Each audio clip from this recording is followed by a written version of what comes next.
arrinka inta aan meesha joognay gaar ahaan xalay saxaafadda lagu shaaciyay ee ku saabsanaa dekedda berbera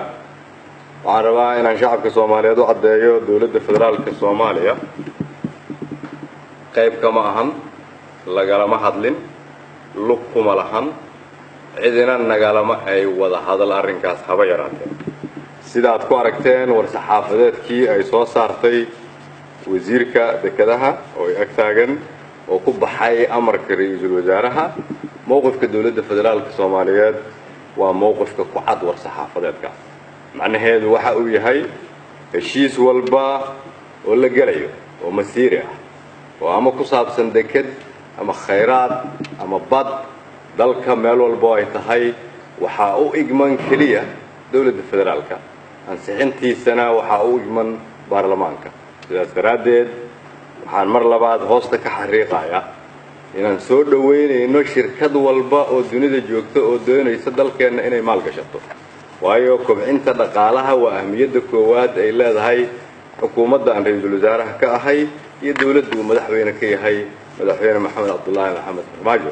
laakiin waa in loo soo maraa dariiqa dhabta ah dariiqaasi waxa uu yahay in loo yimaado hay-adaha dastuuriga ah oo ku salaysan dastuurka ay leedahay ummadda Soomaaliyeedna ay u gmitay inay geli karaan heshiis noocaas ilaalinta